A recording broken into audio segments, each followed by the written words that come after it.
Hey guys, welcome back to Heart and Hustle, your go-to transformation podcast. I'm your host, Louise B, life coach, intuitive, and mindset mentor. And this is where we break cycles, shift perspective, and help you step into your power so you can live your best life yet. I know you're ready for more, so buckle up and let's get into it.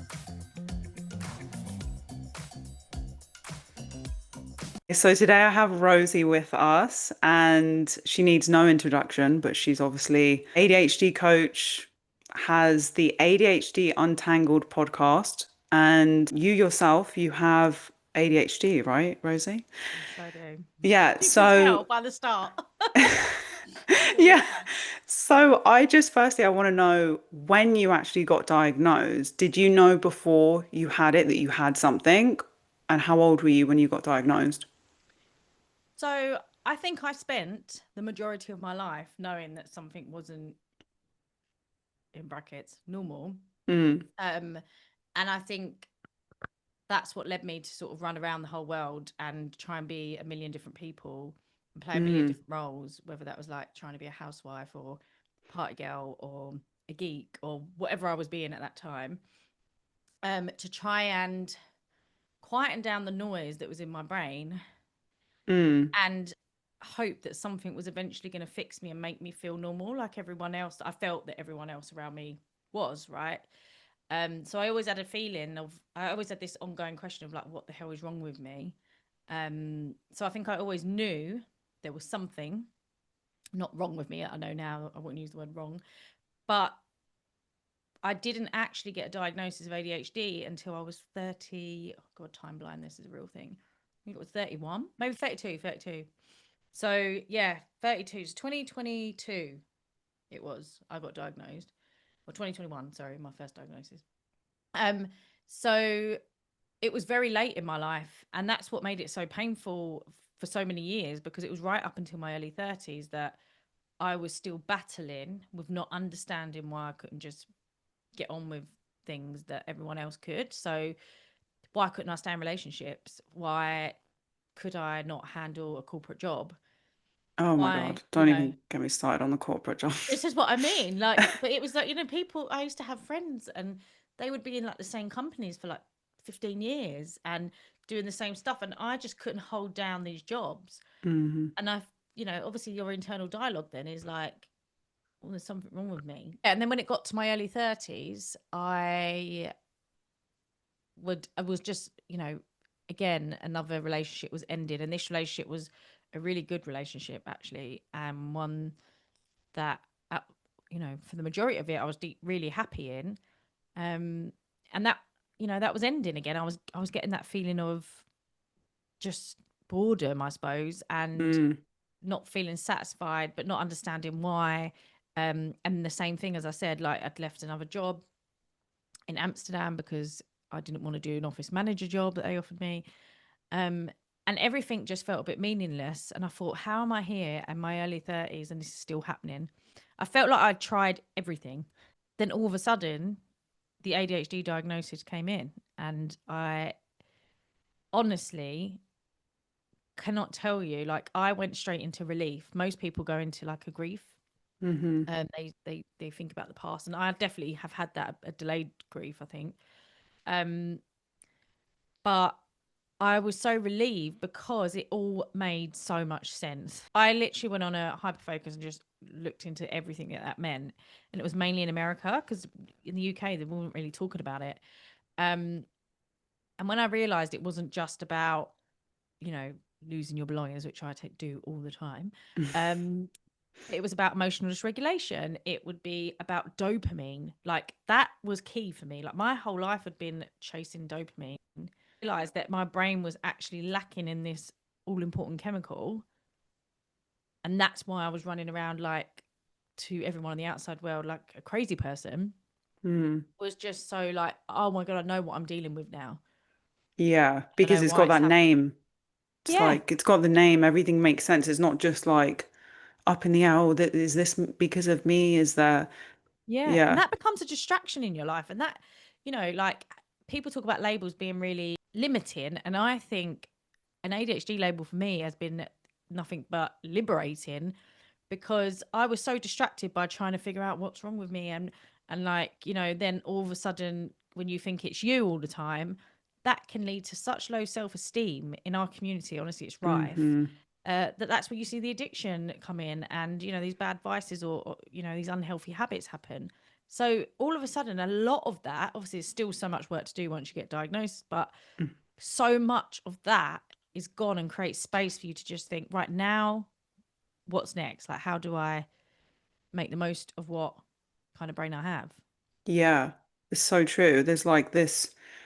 I mean, I'm just thinking about when I was younger, like what you were saying about going from job to job and being the housewife and then this and then trying other things. And it's so, I always used to think about myself as just like being very, um, just trying everything out.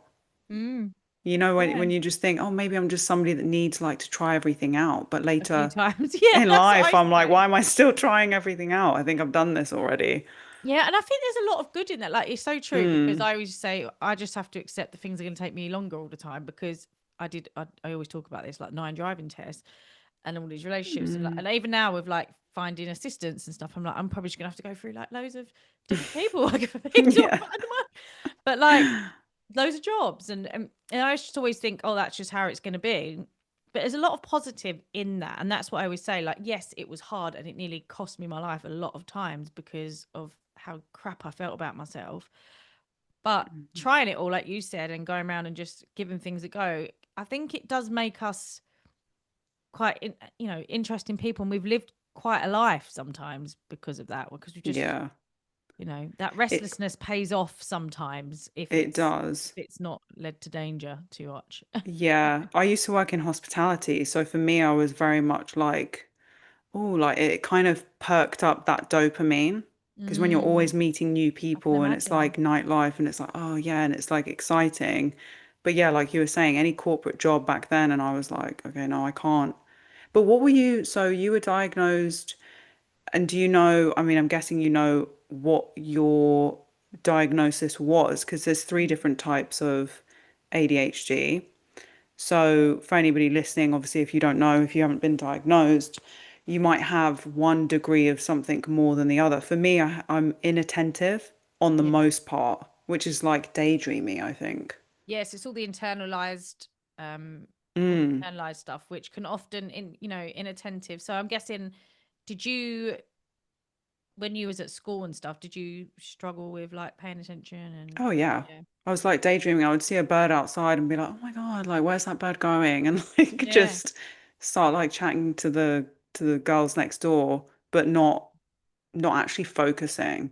Yeah, and that's one of the biggest misconceptions there's been for so long, and especially a lot of women, they say, is if you are if you're prominently inattentive, or some women, we've just been really good at masking the hyperactive side because of how society, you know, like being a Mm. hyperactive woman externally isn't been very well accepted in the world.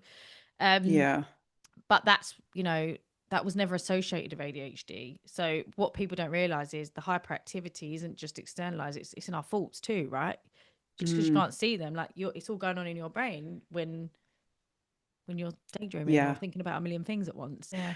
When I got my diagnosis, I actually was relieved, like you. Mm. But I did think, I was like, wow, like I wonder what would have been different if I Yeah. had gone and been diagnosed. Did you ever feel anything like that? Or were you just kind of like, oh, it's fine, we're done? Oh yeah, I have. And I think, as I say, mine was delayed. I think like typical is what I'm always like, I skip a few steps first, and then with anything I do, and then, you know, then it does come Hmm. later. And I did actually at the end of last year.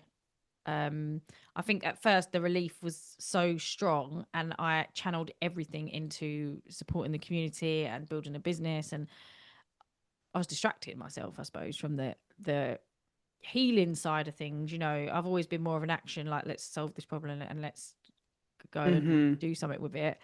But last year I got to a point where I think I was quite burnt out actually, and then I started to think about, oh, you know, a lot to do around, like, I suppose, relationships and children came to Mm. mind, because I've lost my periods now for nearly 3 years. Oh, Um, wow, okay. yeah, Have and you been tested with that or oh god, it's an ongoing thing really, but yeah. they think it's HA. Been told, which is like where you over exercise and over Oh, okay. overly stressed or whatever. Yeah. Or I froze my eggs a few years ago because um my levels were low as well. So I mean, it could be a number of things, but I do look back Mm. at ADHD and I used to think like how it's sort of being unaware of it, how it had played havoc in relationships and stuff, and like would it be different? And I think sometimes there was a lot of that sort of grief towards the end of last year, I think. Yeah. What did you think about you thought might be different? What did you? Well, it's funny that you say that about like children and relationships. My relationships only lasted 6 months max, and then I was out. It was like Yeah. in the fun zone, and then okay, bye, see you later. But when in regards to like children, I mean, I'm guessing you don't have children. No. So with women that have ADHD, do you find that it's harder for women that have ADHD to feel like they can have children because it's like overwhelming if Mm. you're already overwhelmed by like tasks to do in the day and like everything and then thinking about having kids, do you think that plays like a role? Oh, I definitely think it plays a role. We see so many people get diagnosed once they have children, or struggle with the symptoms once they have children, because obviously there's like a hormone connection, a massive hormone connection as well for individuals with ADHD. So um because we have lower amounts of dopamine and we don't actually understand fully why, but when our hormone levels adjust, obviously estrogen especially needs dopamine, so we see a lot of women struggle more with their ADHD traits when they go for any hormone changes. So that's number one. Mm, But then if you think about if you've been masking your whole life and you haven't even known, and then you've been able to keep that mask up because it's just been you, right? And maybe a mm-hmm, partner, and you've just been able to navigate that. And then you bring a human being, baby, into that. And now you've got to keep that mask on, mm, and you've got to be a mum, and you've got to keep everything up. And it's a lot of the time I've been told it's usually when a second child comes along as well, when everything starts to fall mm. off. Okay. Um, so definitely, and like now I'm diagnosed, I do think I might, ADHD is very much about overthinking quite a lot, but I do think I always thought, God, how will you be a mum? Even though I really wanted to be one. Mm-hmm. But now when I think about being a mum, I do think, God, I don't know how you do it, and I Yeah. want to do it on my own. That's like pretty, Yeah. at the moment, because I'm just like, I haven't met anyone or anything. So I'm considering, I'm freezing my eggs at some point, but I'm like, Rosie, you better be able to afford help, because how are you going to, It's a you lot. lose your keys all bloody day. So, yeah, I do think Yeah. it's harder. I think it's only, executive function issues, which if people don't know, we have a 30% developmental delay in our executive function. So that from prefrontal cortex, I call it the CEO of the brain. So, it helps with our emotional regulations, our working memory, breaking down tasks to get things done, all sorts of Yeah. things that people, people that are neurotypical, it just comes to. It takes us a lot more effort. So if you think about that day to day stuff for us, how much effort and energy that takes, and having to do that for other people, that's Mm. hard, right? It's exhausting. And especially if it's a child, obviously it's constant because I've got friends that are, they don't have ADHD or anything. And Mm. they, they have tough times. They have tough times. So I was going to ask you about the dating scene. Obviously, I'm guessing you're single, Mm-hmm. right? So how do you think that the dating scene has affected you now that you know that obviously you've got ADHD? Like how has that changed? Do you feel like it's changed since before you were diagnosed to now? Oh my God, yes. I mean, complete opposite, because before I was running from one relationship to the other. I wasn't single from when I was 14 to when I was basically 31. I had like 6 weeks on my own in that time. I Wow. couldn't not be in a relationship. Mm-hmm. Um, and when I got diagnosed, it's been the complete opposite. I have literally not dated, and I this is something, I'm working with at the moment, but like I think it was that's awareness of knowing everything about your ADHD and me living and breathing it every day. I think yes, obviously the business as well has been busy and that's took up all my attention. But I also think there has been some limiting beliefs around now Mm. knowing about the ADHD and now later on as well, autism, um, Hmm. that sort of prevented me from getting out there. And then what some dates I have been on, which have been like one towards the end of last year, took a lot for me to go and do that. And then, that didn't work out. And I think again, you go back into that narrative. So it's stuff that I've been looking at, but I think it's definitely made me in a weird way less confident in taking the Mm. step. But I don't know if it's just because I needed to untangle some stuff for myself. But in a Yeah. positive way, it's meant I've been more independent and not reliant on someone else bringing that security and that safety, that feeling of love and being enough for the first time in my life. So there's a real positive in that too. And maybe I'm putting the negative spin on it because I'm not used to doing this and I think, oh, there must be something wrong with you because you're not going out and dating like you was and trying to be with someone. But actually maybe it's a positive too. Yeah. I mean, I Um guess if you've gone from like 14 to, what did you say, 31, 31, whenever it that was. is a long time to go from, one Yeah. relation. Maybe your It's like a body and you're serial just relationship like, hopper is what they call it, isn't it? Or something. yeah. I mean, the dating scene is hard for the best of Well, us this is out there. it. Like, it's crazy out there right now.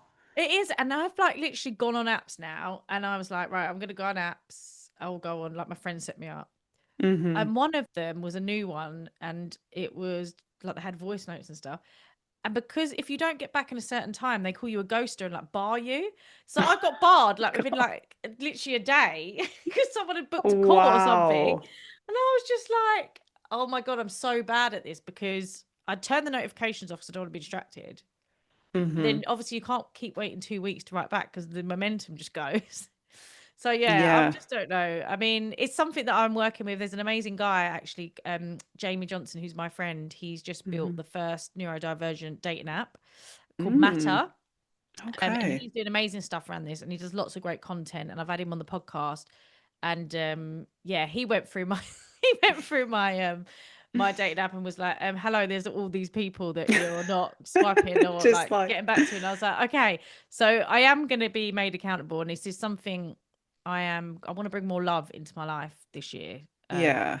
And I think it'll be interesting. This is yeah, watch this space. Let's see how dating goes with ADHD. But already Yeah. I feel like less like I'm gonna mask because before it would be right, you need to get a spray tan, for example. Hmm. You need to go and get all the everything had to be thought through and planned for like weeks and Hmm. weeks and weeks. Whereas now I would feel more comfortable going in my New Balance, in my Lululemons, Yeah, and just rocking that's up. rocking up. And This that's is the me. kind of date I want to be going on these days, Yeah. you know? Yeah, totally. I get that.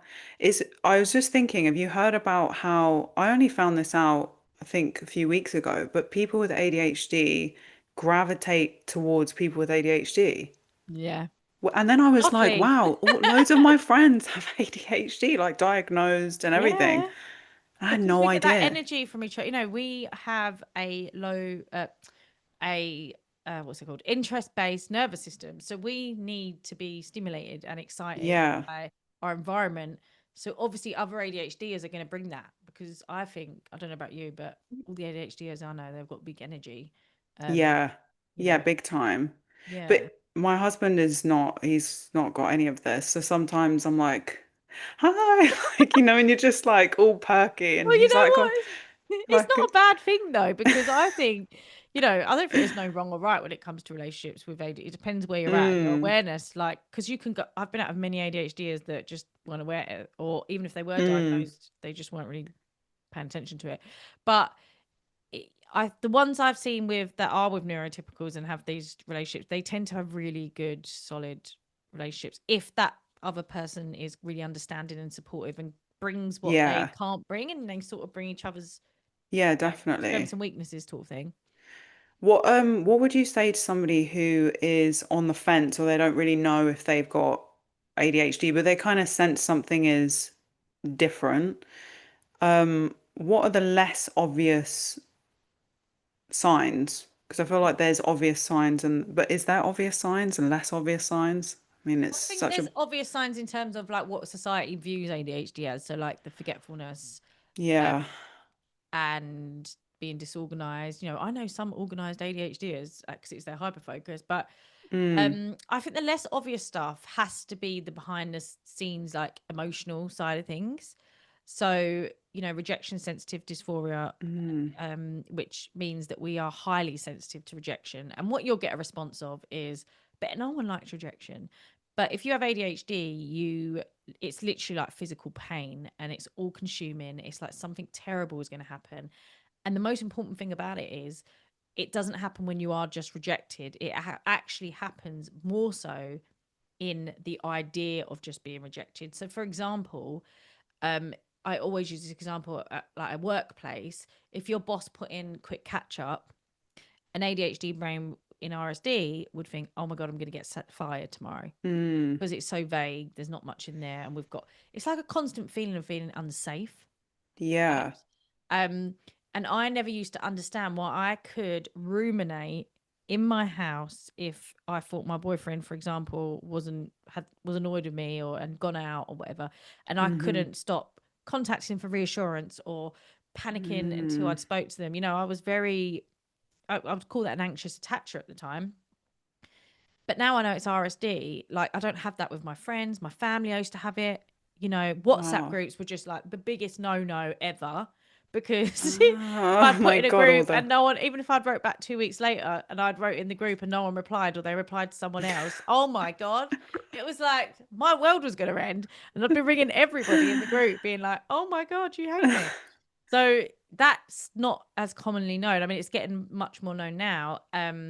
And there is science behind it. And my latest episode actually was with Dr. McGowan, and he explains the science behind that a lot better than me. mm. So, you know, we really physically feel rejection painfully. Yeah, that makes so much sense. I mean, I used to do a lot of auditions in the West End because I was Wow. doing dancing and acting and all of that sort of stuff.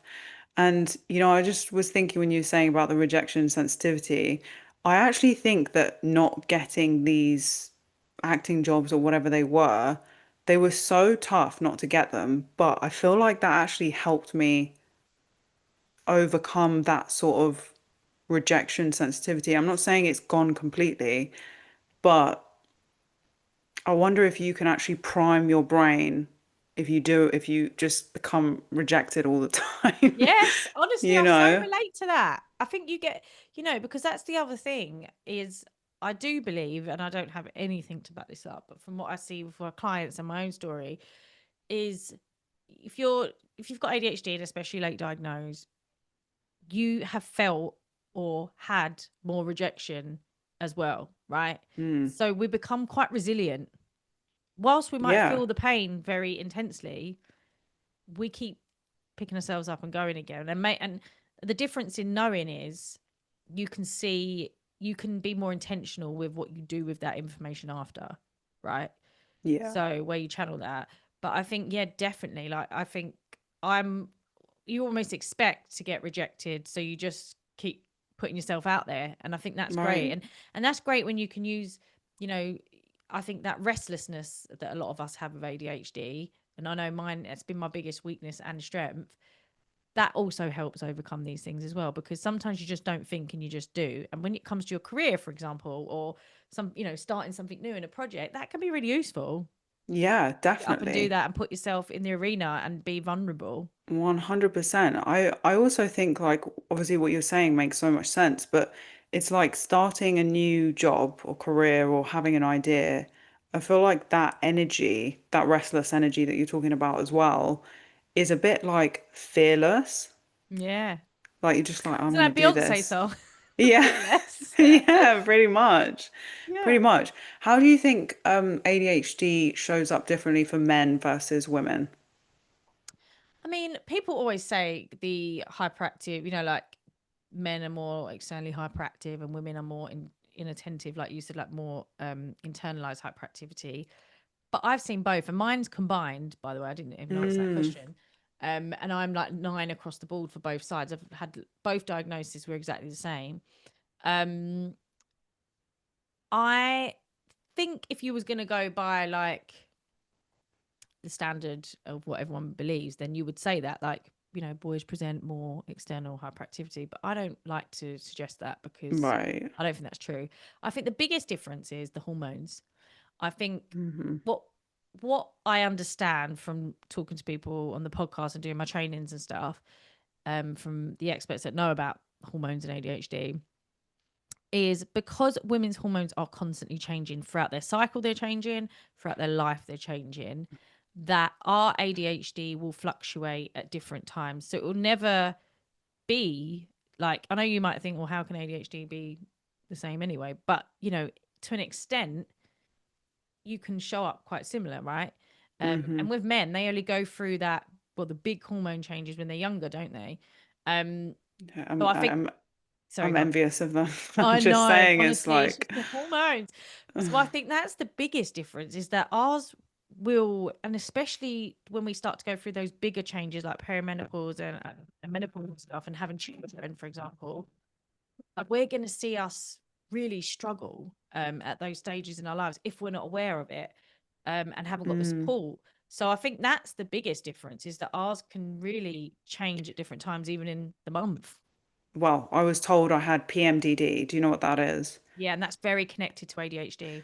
Right. Around the time that I got diagnosed with ADHD, everything made sense and it wasn't PMDD. I know they can go hand in hand, Mm. but I have another friend with ADHD and she has PMDD and is very much hers is on a very extreme level. Yeah. So what I was thinking was PMDD is actually just the change in hormones, like you say, and then the ADHD kind of like ramping up pre-period. Exactly. Yes. So interesting. I've never heard someone say they got diagnosed with PMDD, like, you know, now realizing they've got ADHD, that actually Yeah. they think it was the ADHD. It's normally the other way around. Mm. So that's really interesting. But I think you're right. And I think, Adele Wimslet, who again come on my podcast and is doing my training, she's amazing and she knows all of this stuff. But Mm. um she suggests that once you understand PMDD or your ADHD, then you can be symptomless Yeah. eventually, she believes, I agree. if you have the right guidance, the right support, supplements, all of this stuff, like lifestyle Mm. changes. The problem we have is, obviously, we have ADHD. So it's what I work with my clients a lot on, is, building these routines and healthy habits can be quite hard for us consistently if we're not doing it in an ADHD friendly way. Yeah. Um, so that's the issue we can have, right? But I think this is why this is so amazing this time right now, is we have the science with the hormones and ADHD like officially coming out, which means that hopefully we get to a place where people are going to be looking at hormones when it comes to an Mm. ADHD diagnosis. Like, how do we treat the hormone situation first and then see Yeah. how the ADHD presents? Because I look back at my life as a teenager and now I'm like, all of those times when I really struggled, and also in my relationships, as soon as I came off the pill in every relationship, this is crazy, that's when my Mm. relationships fell apart and I started to act in a really chaotic way and start chasing dopamine everywhere and going out. And I used to say it was Wow. self-sabotage, but actually, was it because of my hormone levels with my ADHD? Yeah. Wow. Who So knows? would you say that you were more, I don't want to say stable, but like were your hormones more level when you were on the Yes. pill? So I was, and I know a lot of people have different experiences, but when I found one pill that I was on for a really long time, when I'm not saying go on the, because we know now that the pill's bad, but the fact is I was Yeah. obviously getting some form of balance, and it was Hmm. the two longest relationships I had. One was my marriage, and then the one after that where I bought a house. I came off the Hmm. pill with those two relationships, and honestly, I started connecting the dots after my diagnosis. Um, and I was like, isn't it funny? I used to, believe it was a mindset thing, and I was just self sabotaging and what have you. And as I Mm. said, dopamine dropping, but also, isn't it funny that I took out the hormone situation, that balance that was giving me balance, and things Yeah. started to happen like that. Like I just Well, completely would be a different person. It'd be like I'd be like a teen. I used to think I was reverting back to my teenage ways. I mean, the craziest thing is that when women are on contraception, because essentially it's hormonal, it changes Mm. your hormones completely. They've done studies that women that are on the contraceptive pill, or some form of contraception that, is hormonal, they can actually be attracted to certain types of men, whereas if they were the same woman, if she was off the pill, would be repulsed or be completely just Wow. like, yeah, they've done these studies. I mean, they're coming Maybe out because I'm now. just not having periods. That's why I've just not been on dates. Maybe my body is just not. It's not producing that hormone now, is it? Whatever the hormone. Well, have you tried acupuncture? Acupuncture is Yes, I amazing. have got the best guy. He's amazing. And I've literally been going to him now for a few months, and it's my favorite thing ever. How It is amazing is amazing. it? Yeah, it is. It's so good. It sorted my cycles out really Really? quickly. Did you Yeah, have trouble with your cycles as well? I haven't been on the contraceptive pill since I was 18 because I actually found it to be, I would go psychotic on it. Mm. Honestly, like I was Well, just a they say that if it's complete, the wrong one, isn't it, as well? I mean, I tried all of them. I was like, I'm not Mm. doing this. No. But I had heavy periods and now I have like just very light 2 day periods. It's amazing. Wow. That's Yeah. amazing. Yeah.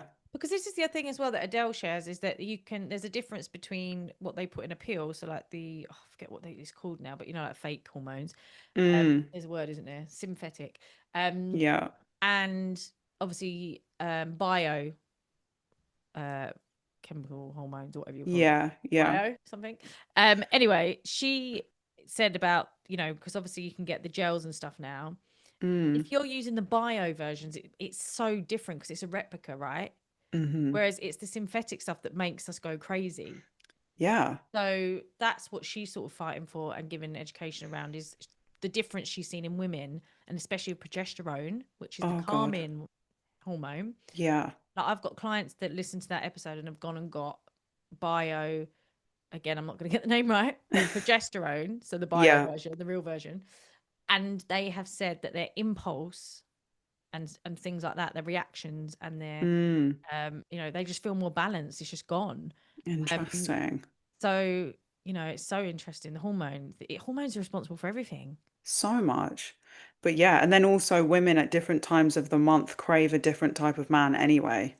Wow. There we go. Literally See, different, and ADHD or that's not not, you're gonna get bored. and that's not even on the talking about on contraception. That's just in general with the change in hormones. Like when you're ovulating, you crave I think they call it the hunter. It's called the hunter, which is like the Hunt for temper. athletic, yeah, the athletic man. And then when you're bleeding, you crave like the nurturing man or something. Yeah. That makes sense though, doesn't it? Yeah. Also, this is another fact I found out that, well, I say fact. I hope it's a fact. Someone told me that women in prison, sorry, that the Mm-hmm. majority, like a really high percentage of women in prison, committed their crimes in the week before their period. I And believe it. and then someone said to me that they believe who work in prisons that nearly 100% of these women in prisons have ADHD. So I was like, oh my Wow. God, like, can you put those two together? Like, That is amazingly so yeah, you need to go like and research wild. I that. need to, Tell yeah, me. I need to check that out. Wow. What do you think about burnout with ADHD? Do you feel like you see a lot of people burning out? Did you? Yes, I've burnt out many times. It's something that you have to navigate constantly Mm. with ADHD, prevention um, first and foremost. I think we've been so used to going on these cycles of burnout in our lives and not understanding why, um, that takes a lot of unlearning. And Mm. this is where, and a lot of that burnout comes from because we've been doing things that, in a neurotypical way, whether that is working in an office 8 hours a day, sitting at a desk and pretending that we can Yeah. do that, or whether that's because of impulse control and executive function issues and we're taking on too much at once and then all of a sudden it comes crashing down. Yeah. There's many reasons.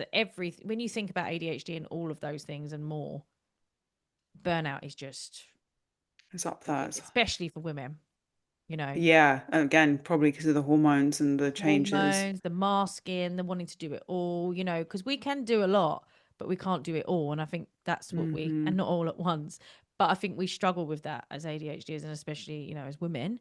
Um, but burnout for me is something that I have to be very careful of myself, especially now with the, running a business. And it takes going back to the drawing board a lot and just going back what needs. And as women and as human beings, we change a lot over our lives and our situation changes, doesn't it? And I Mm-hmm. think it's okay to say, right, I'm starting to feel this come on again. Like I need to come back and revert, changing your diary, or you know, Yeah.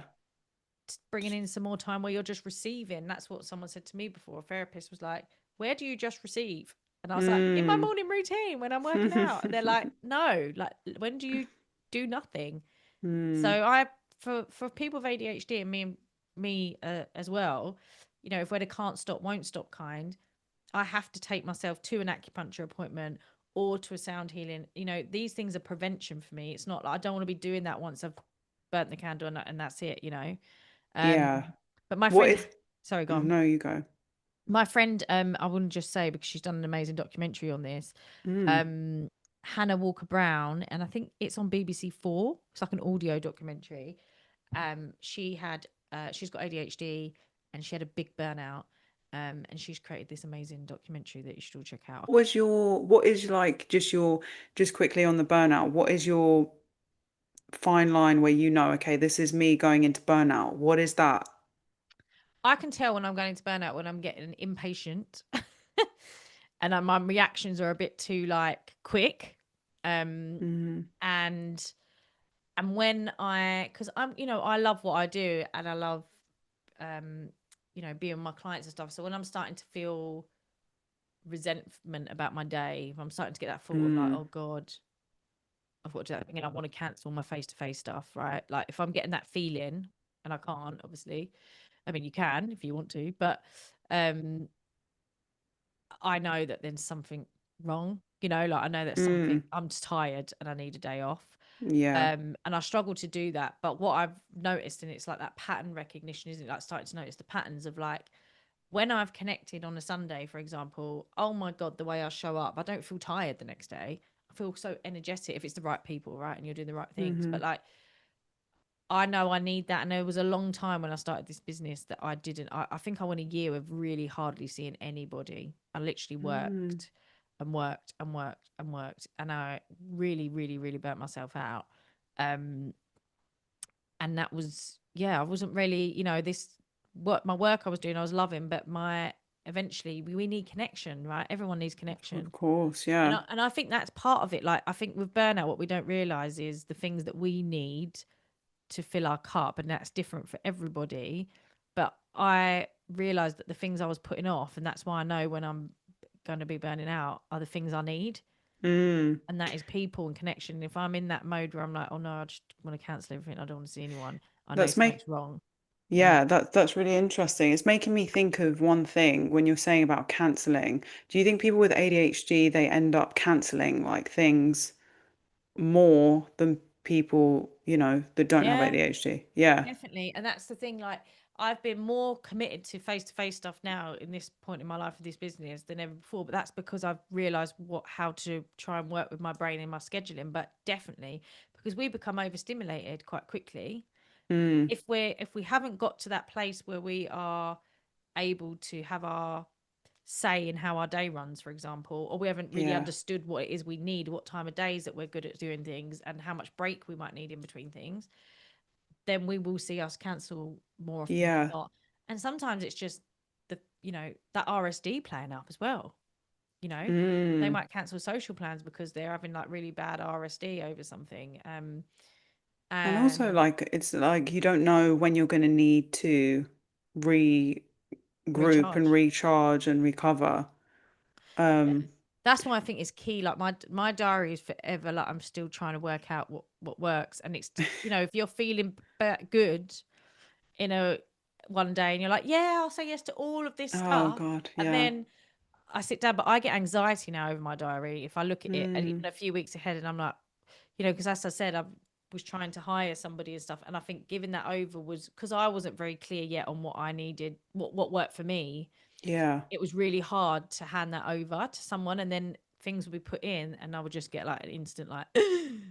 Why am Yeah, I doing because that thing? I you, don't like anything yeah, that early in the morning, and I need my morning routine. So I think, that makes yeah, you sense. have to. I think that's the thing when you've been people pleasing and masking and trying to do it all for so long. it takes a lot for us to say, oh, actually, I can create space. I would say the biggest advice to any ADHD is create space in your life wherever you can. Yeah, that's good Space, advice. because you don't always know how you're going to feel. And I think that's the hardest thing about living with ADHD.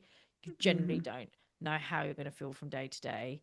that's so true. Quite extreme ways, you know. And when I taught yoga, that was one of the biggest struggles I had, and I didn't know it was ADHD. Wow, and you taught yoga, you got to be so patient with that. Yeah. I can't do yoga, and that's why. And I think I've always done like boxing or like very high impact, like Mm. adrenaline type of exercise. I will start doing reformer yoga, but that takes a lot of. Yeah. So I taught reformer and yoga, but the only yoga Mm, I fell in love with yoga, but the yoga I fell in love with was rocket yoga. I'm sure you'll be okay, able to get that in Dubai. Um, probably. yeah, I'll try it out. But that was great for my brain. And also the teacher I found, I was really lucky. He was an ex DJ and he created this movement that he's created now, which is called 4 beat.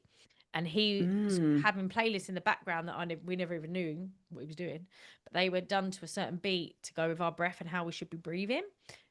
And mm, I could never understand why I came out of this feeling so amazing and how I managed to get so obsessed with it, being so chaotic. Um, so I think I always say to people, like, just keep going till you find your, it could be the teacher, it could be the music, it could be the vibe, but like, yeah. I I wonder never thought if. I'd be able to go to like sound healing, for example, like I do now. Mm, Definitely worked. yeah, I wonder if rocket yoga is kind of a bit like power yoga, which is more of like a fast-paced yoga. Yeah, see, I teach a lot of power yoga when I taught. Mm, It's just got a certain sequence to it, and it's got a lot of handstands. But the thing with Rocket, it was actually created to be more accessible. So hmm. you can take it, you can go into handstands, or you can take a rest. And I think that's the great thing about Rocket as well. But yeah, it's definitely, in my opinion, it was a more of a challenging flow that I couldn't Yeah. do. I couldn't even do a downward dog when I got there, and then there was people doing handstands with one hand, and I was like, Yeah, it's quite I impressive, isn't want to, it? I want to try and do that. So I think that's what worked. But yeah, people, most ADHDers, and that's what I'm on a mission to change, is to, you know, I want ADHDers moving as much as they can because it's so good for us. But especially with yoga, they have this opinion that it's like not for them because they feel too chaotic. And Mm. I remember when I became a teacher and I didn't even know I had ADHD, people were like, how can you be a yoga teacher? You're too crazy. Like, you know. So my big mission is to make yoga movement more accessible for ADHDers because I love they that. have a big belief around them not being able to do these things a lot of the time. Yeah. I want to talk and touch on medication. Hmm. Are you on medication? No, not anymore. And it's so, it's good timing to talk about this because I was trialing it. I did a titration for a whole year, paid for it, Hmm. and went off and continued with that and just couldn't, went on holiday basically to Costa Rica to a retreat and wasn't on it and came back and felt much better. Mm. Then I thought I couldn't focus as much. So I did a lower dose for about a year. So that's been the year just gone. And I was playing around with it and I was like, thinking, oh, this lower dose is good. But it was always in the back of my mind that I was focusing a lot, but I kept questioning, I felt very unsociable. I Mm. felt like when I was going down to actually do work that I wasn't as creative. And this is just my opinion, like this is just my experience. So after battling with myself for quite a long time and thinking that I'm gaslighting myself if I don't take them, um, I've actually come off them. And it's been about 3 weeks now that I'm fully, this is the longest Okay. I've ever gone. Um, Were you taking them every day? yeah, because that's the recommendation. The ones I Oh, have, you take them I every day to not get the side effects, basically. were you on Um, the Elvance, Oh, that's what I'm on. But I yeah. don't take it every day. Oh, see, this is the And I difference. microdose it and I cycle it in and it is working like a dream. See, that's so. See, I was never ever advised that. I do it and I promise you, well, I mean, I can't promise you because everybody's different, but I actually take literally a snippet of the dose. I microdose Is it it. 20 They put me or on less? 20 and then they put me to 30 and I take like They put five me up to milligrams. 60. I don't even know. I don't know how To somebody could do 60. 60. 60. This is That what is I mean. insane. 60 milligrams. I was so unsociable. I wasn't even going out I of the don't house. know. I would be having a heart attack if I was on that. So it's really, really good timing to be talking about this because, Yeah. but then I believe now my 3 weeks off them, I'm gonna Mm. just trial this for a long, like as long as I can. The Mm-hmm. only thing is, I would say is I've lost so many things in the last 3 weeks, Yeah. um, It's just but I losing feel like things. myself, so I'm scared to go on them again. Um, but I think I was just didn't find the right medication for me, is what I think. Yeah, And I think that's really important. You have to remember, that is. I kept trying with that medication because of the system and how hard it is to change and Mm-hmm. get support, with medication, and paying so much money. Yeah. But actually, it's very important to get the right medication. And if you're not agreeing with it, and it wasn't agreeing with me, it What, just so you, wasn't. but did you, so you obviously started maybe on 20 and then they kept moving you up, but did you feel like you needed to go up? Because I feel like sometimes they say, oh, you should go up. You should.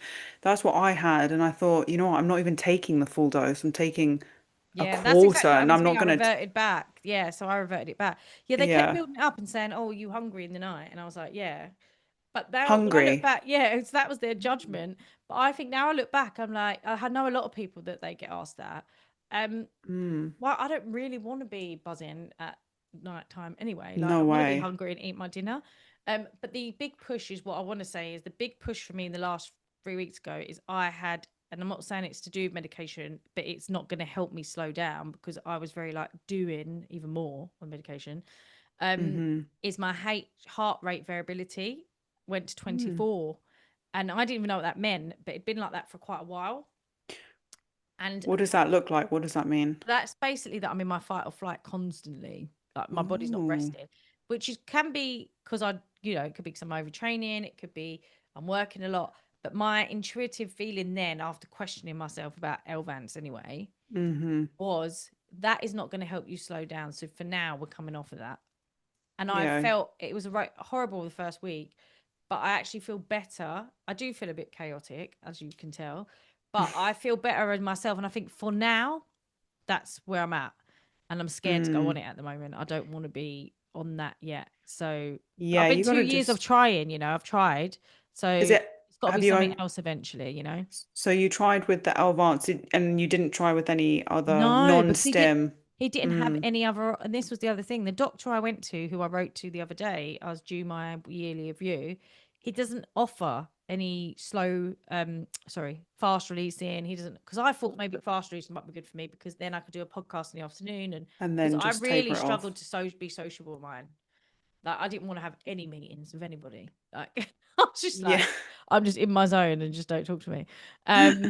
So I do think, as I say, it's trying, and that's all my clients that I always say to them if they're going through titration, just try it. Don't just Mm. try and get it over with. Try and figure it out, and that's what I think I didn't do. Yeah, it's such a fine line, isn't it? I mean, I was microdosing magic mushrooms before, Yeah, was you? and See, I've only that just was started the working line. in a very strange way, but it was working, but Maybe not I on could the do that. same. Yeah, I mean, I'm just throwing it out there. Yeah, because But that's what I was thinking about that. Because if I go back to Amsterdam, you can actually they yeah, sell the it's packets, don't they? yeah. But yeah, microdosing the Alvance has been game changer. But again, I don't take it every day, and I don't have any. I think because it's such a low dose, if I take it at 8 a.m., it's out my system by 7 p.m.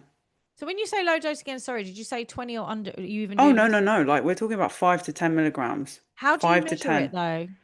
I have a little scale, Yeah, because I bought one and I before, have but it to wasn't pour it working. out and Oh, do the whole thing, and then I do it in a shot glass with water. because that's what someone else said to me. Okay, Hmm. so maybe that would work. Yeah, I mean they say do that if you don't want to take the whole pill. They say just put half of it or whatever in a water shot And how glass. long have you been on five? Oh, The you whole don't take it every time, day. the whole time. So I was diagnosed, yeah, probably we're coming up for maybe 5 months, but I don't take it every day. I literally take it maybe 3 days a week, 4 days a week, This is if so that. interesting. Yeah, I So just think interesting. Was you told to take it every day though? yeah, and I was like, there's no way I'm taking this every day, and there's no way I'm going to do that amount Good because for I you know, though, because you've been intuitive to what you need. yeah, you have to be. I mean, but I knew that an amphetamine based medication was going to work, only because when I was younger, there was a pre-workout uh, supplement that's like legal and everything. It's not legal anymore, but it had amphetamines in it. And so when everybody was getting like going crazy on this pre-workout to go before the gym, I was just feeling so calm and like focused, but not like Yeah, I know what you off the mean. walls. And I thought, why is that? And it had the same Because that's the kind thing, of it's such a breakdown in shame, it. isn't it? Because that's what I kept thinking is that I was really focused. But Mm-hmm. I would be a moment, but I was very unsociable. Like, just wasn't either the Mm. right dose or the right medication for me. And it became a point where I'd get anxiety. Well, do I take it today or not? Like, should I? What if I take it today? Sorry, and I don't show up very well on my podcast, or I was getting really anxious about taking it and how I was going to be on it. Yeah. Well, And that that's a that sign wasn't that a you're not. nice feeling. But I've actually had a doctor who come on, and he said that if we have a serotonin issue that we don't know about, um, Mm. and we go straight on ADHD meds, that's what you will see. A lot of us feel very, you know, Mm. down and get quite, more Yeah, anxious, it basically. can. And Mm. he said, what he does is then take them off the ADHD meds, sort the serotonin side of things out, and then introduce an ADHD medication. So, I think it's just a lot of work. It's just another one of those big things that I've got to get around to once. But my big mission, first of all, is getting my hormones sorted, because I think until they're done, I think, until that's sorted and I understand where I'm at with that and I get a cycle of some sort or something, Mm. I don't think I want to be putting ADHD medication in me until I've done that, because I'm not going to No. know. Because it's Yeah, at the moment, I don't know where I'm at. exactly. And also as well, like you might find that when you do get a cycle and your hormones are completely balanced, everything else might fit differently with the Well, yeah. composition of your Well, because hormones. they say your ADHD meds will be a lot stronger if your estrogen's higher. So if say you went on an Mm. estrogen only pill, for example, and you had ADHD meds, you're going to notice a massive difference Wow. in how intense they are. Where if you're low estrogen, that's why they affect us differently throughout our cycle. So Hmm. if you've got lower estrogen, which we have at some point in the cycle, I think that's the week of your period, is it? I can't remember, I or the think week it's the before. luteal phase, is it? Yeah, something like that. And then some people's ADHD meds just don't work and they have top ups at that time because of that Mm. reason. Because the dopamine, they all work together. Yeah, I think I have a tiny bit more before, yeah. But if I have coffee, I don't know if you get on with coffee? I've just stopped having it. I'm having matcha at the moment. Oh I'm my trying God, to do matcha, I everything. love matcha, but I Yes, I'm can't. trying to do everything slow release at the minute. Yeah, slow release. I love that. Matcha is really good. I'm allergic to it, so Why are you? yeah, I nearly had 2 heart attacks on it, so I'm not doing that Oh my anymore. God, really? Yeah, yeah, I didn't realize. I found out. It was really scary actually. But I found out when I had when my heart was off rhythm. It was Mm. very scary. This is what I mean. We're all very different to things, aren't we? Very different, very sensitive to certain things. I'm glad the Um, medication's working for you though. I like the success stories. Like it makes me cry a lot when I see people that come on and say they took meds and it's like changed their lives. yeah, I really think it's changed my life. I felt like I mean, I still feel like this. You know that movie Limitless? I feel like the guy in Limitless taking the pill and like everything like opens up and I'm just like, Yeah, okay, what was I doing before? I know. Clearly not in a good place. Right, you have your Yeah. ADHD Untangled podcast. I just want to ask you what got you into that? Well, it And was what's just your mission with it, my rather? mission is my mission originally was to share a story of struggle to strength, because all I heard when I got diagnosed was podcasts about what we couldn't do, which was very useful, but it gave me not a lot of hope. And I was like, look, I know so many amazing people with ADHD. This is not the case. No, like it's not just we just we can do a lot as well, especially if we know what we've got ADHD. So Mm-hmm. that was the original mission. Now the mission with it is to just, as I said, I work hard a lot. I've met a lot of good people by doing the podcast. It gives me connection and it allows me to connect with my community and give something back that's of value. Um, I just really enjoy doing it. And I think the mission is to just keep spreading, you know, the stories around ADHD and education and as much as I can, And I am going to be pivoting more into the wellness and sports area because I've got a training. I'm training ADHD informed coaches for anyone who's like wants to be a coach, an ADHD coach, and they're a PT or a yoga teacher, or they work with athletes, for example. So I'm doing some stuff in the sports industry at the moment. So I will be interviewing a lot more people around that side of things. So, you know, anyone that's like healers or things like that as well. I think it's just all, I just want to bring that sort of holistic side into awareness to it all as well. Yeah. And then we've got Dr. McGow who's doing like a mini series with me, and my friend is a neuroscientist, but he's fun. He's like, he makes science really fun. We call it soulful science. So yeah, I think it's just doing a lot of the same really. And as I say, I just want to get more into the movement side. Like my coaching takes up most of my time, but yeah, amazing though. Yeah, and the retreats as well. I've got another yeah, tell me about your retreats. For anybody listening, where can they find you and what are the retreats? Because this is quite interesting. Well, we just got back from Bali and we're going to be doing Bali 2026. So the wait list is open. And then we've got the French Alps this year in September, which is going to be amazing. So in the middle of the French Alps where Tour de France ends. So it's a really special place. And they can find that information at untangledco.com or on my Instagram at Rosie ADHD Untangled. Amazing. Well, thank you so much, Rosie, for coming on. I feel like we've covered a lot of topics, and yeah, anybody who is interested in learning more about ADHD Untangled is Rosie's podcast, as she mentioned, so go give that a check. And your podcast is amazing. Well done. This is great. Thank you so much. You're doing great work.